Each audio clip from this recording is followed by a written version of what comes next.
Hey, Dave here from StuffOutdoorDadsLike.com.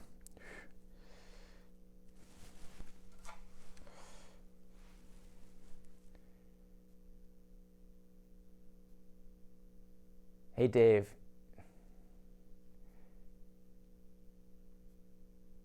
Hey, this is Dave from Stuff Outdoor Dads Like, here with another review. This is a three-part series. We're going to be talking about this Marin Sausalito E1. We're going to be talking about how I trick out this commuter bike. And then number 3 is what I dress to commute in the winter in this thing.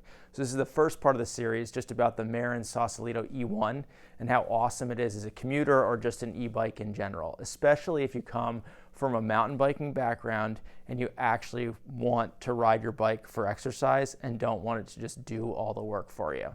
So that's going to be the focus of this review, and then the other 2 parts that I talked about. So I've had this puppy for about a year and a half now, and I absolutely love it.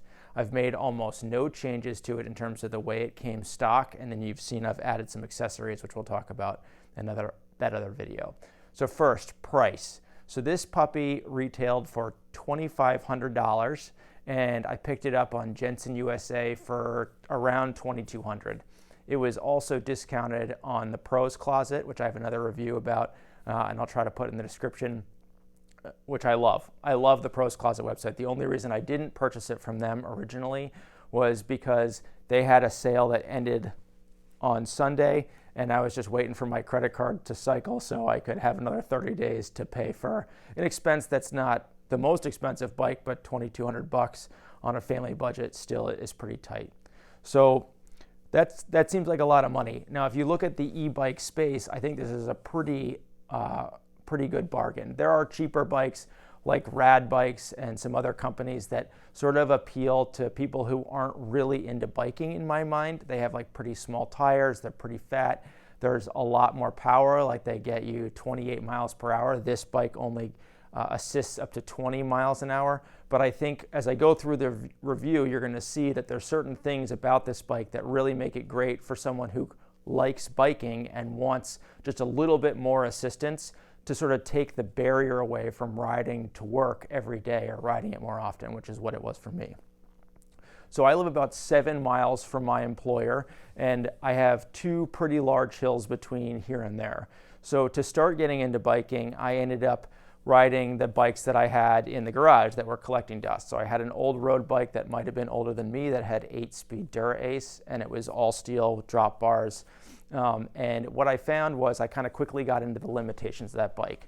One, not having disc brakes to me was a big deal, and it felt like a safety issue because those hills going up were painful, but then coming down with a lot of speed in varying conditions. As you can see, I'm dressed to ride in the winter now. I ride 12 months of the year here in New Hampshire with decent amount of snowfall. So I felt like the disc brakes were a must. I also couldn't get thicker tires on that bike because of the size of the spacing. So there were a couple of different limitations. That bike also had a problem with the gear range. I couldn't get a bigger rear cassette on there or a smaller front chainring to accommodate those steep hills. And when I go to work, I get to work at around 6 in the morning. I leave here at 4:50. Those were all kind of deal breakers. In the winter, I had an old mountain bike that was kind of hanging around. That was a Jamis Dakar XCR from, I don't know, 15, 20 years ago. Bike worked great sort of as an entry-level mountain bike. And I had gotten it after another bike of mine was stolen and wasn't really sure how much riding I was going to do. So that bike did sort of get me through the winter and get me to trial something out. There's a lot of salt that gets put on the road here, and I didn't want to expose any of my other bikes to that sort of environment. So what I found with that bike is with studded snow tires, I could do what I wanted for the most part safely. And that I did like that more upright riding style, especially in the winter when my back was stiffer going to work that early in the morning. I was riding the road bike all stretched out and it was really hurting me. So after all of those sort of trial and error, and that's what I'd recommend for anyone who wants to start bike commuting, is just get out there and do it. Give yourself a half an hour more than you think you need based on your initial expectations to get there, and then kind of go through the process. But once you get into it, then just kind of keep dialing I got a lot of stuff used off eBay that was really helpful to sort of get into it. But then this is what I landed on, and I couldn't be happier, like I said. So $22.50 in for the initial bike. Again, it seems like a lot, but if you compare it to driving your car, it gets cheap real fast. So the federal government kind of says 55 cents per mile is kind of the reimbursement rate if you're driving for them, or from a taxes standpoint. So I think that's a fair sort of break even. If you take how many miles you're riding and then multiply that by basically half a dollar, you can see the payback in terms of what's going on. I have about 2,500 miles on this bike now in a year and a half. So you can do the math. That's like $1,250 right there for this little guy. So let's talk about some of the specifics.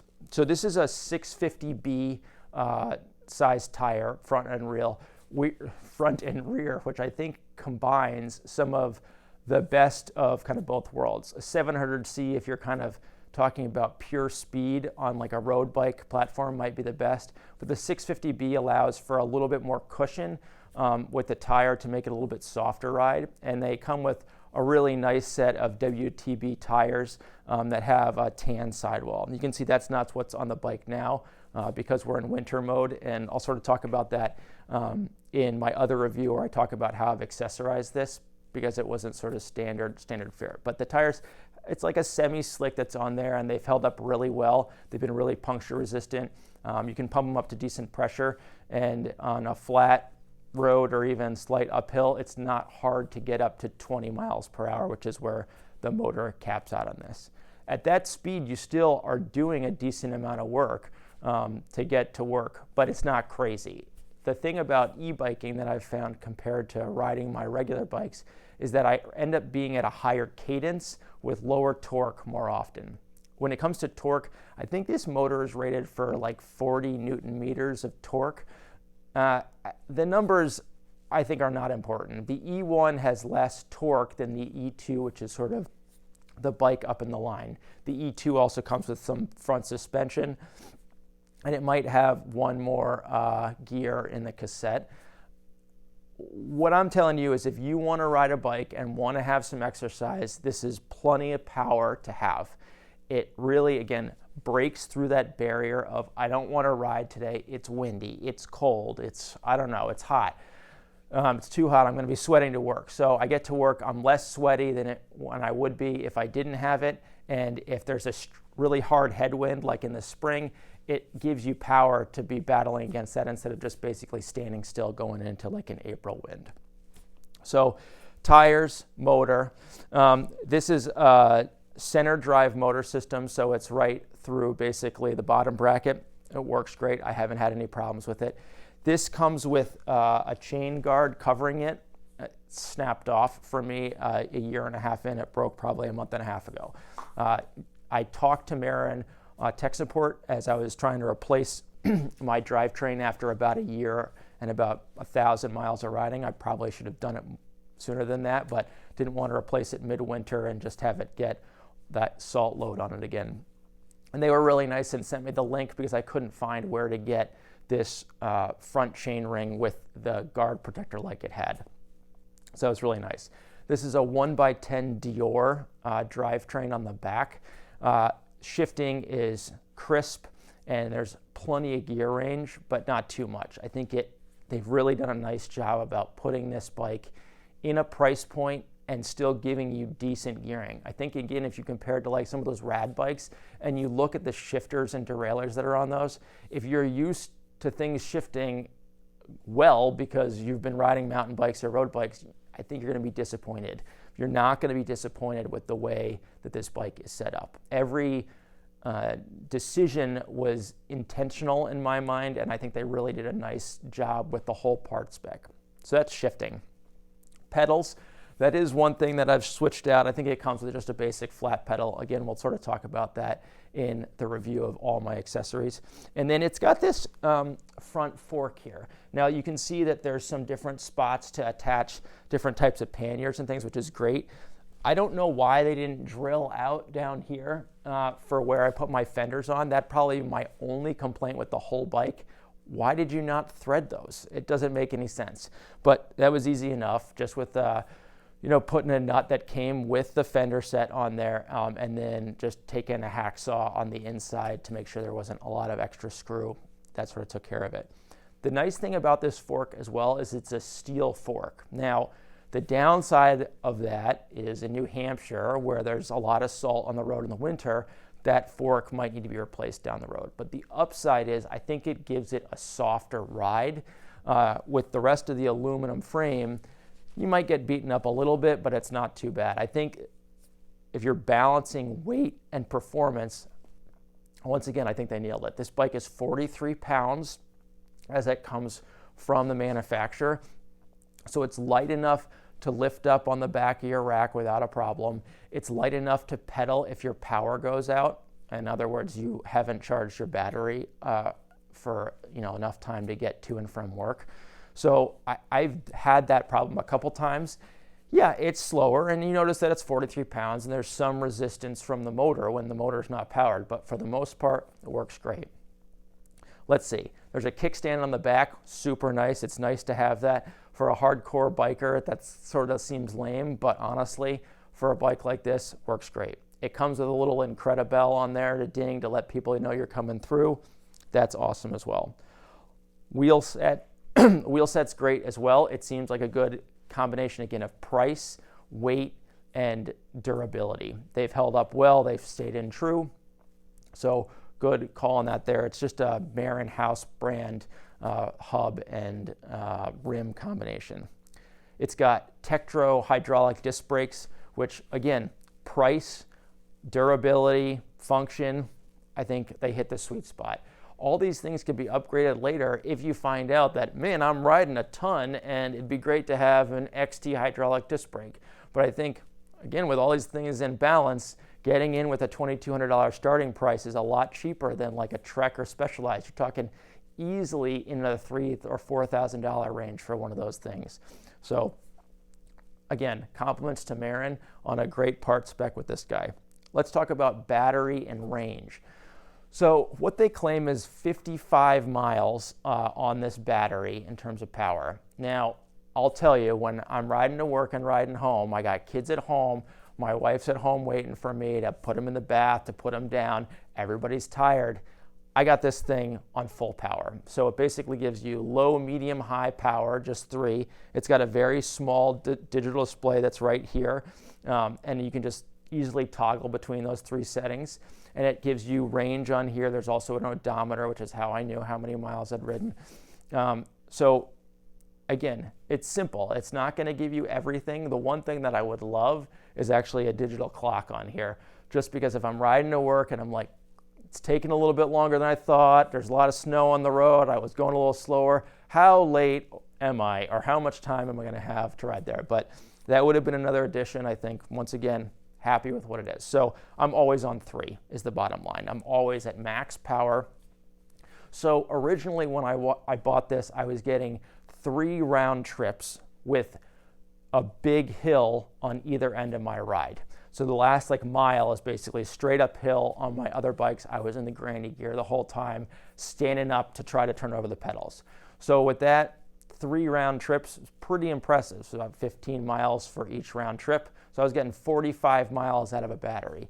That quickly, 4 or 5 months later, was turning into 2 round trips. And that's kind of where I sit. In the winter, I charge it after every ride because it's colder and I don't get the range out of it. And in the summer, I get 2 round trips back and forth. I've also purchased another battery and charger, which I found on eBay. And the specs I just found right off the back of the battery brick. So I leave 1 charger at work and then I have 1 at home. And the nice thing about this is some of the integrated bikes, that's great, and so no one can steal your battery. I leave my bike in a spot that's pretty protected. I leave a heavy-duty lock at work, so it's really easy to just slam on this super heavy-duty lock. I haven't had any problems. Now, in another environment, you absolutely might, but you can take this battery off and take it inside with you. So if I work a night shift, then this battery comes off the bike, I bring it inside. If I need to charge it, it comes off, I can bring it inside. So again, I love it. I love this whole thing. From the front tire to the rear tire, I think they really dialed this in, and I'm really happy with the price to weight to cost ratio. And I want to come back to the weight one more time because that's been a huge bonus for me. I think if you look at a lot of these rad bikes, you're talking 50 or 60 pounds. So if that battery goes out, you are in deep trouble. And if you like the feel and handling of a normal bike, that's going to be kind of a hurdle to overcome. It's going to feel very planted, I guess, which would be good. But in the bad, it's not going to be very flexible or agile. There's like a small portion of my ride that's off-road to get onto a rail trail. And it's kind of fun hopping on this thing like a mountain bike and riding through that section. And then getting back on the rail trail, it works great too. So it's fun like a mountain bike. It rides like a mountain bike. It clearly doesn't have drop bars, which in the winter, I do not like riding drop bars with the snow and ice on the ground. I don't feel like I have the same amount of control at the brake levers, being in the hoods or going to the drops. Love this. I do not really enjoy drop bars in general, but it is kind of fun to go fast on a road or gravel bike. So again, this is a personal preference thing, but flat bars, great choice. I think that's it for this bad boy. I did put a different saddle on here, just because I had this WTB Volt saddle. The saddle that came with it was a little bit bigger. That's kind of the only change I made to the stock thing, and I put different grips on. And the grips were fine. It was just sort of like, oh, might be more comfortable with these guys. So, love it. Can't endorse it enough. Let me know your feedback so I can answer specific questions if you have them, if I don't cover it in one of these 3 videos. So Dave again from Stuff Outdoor Dads Like, coming at you with another review, once again from the garage.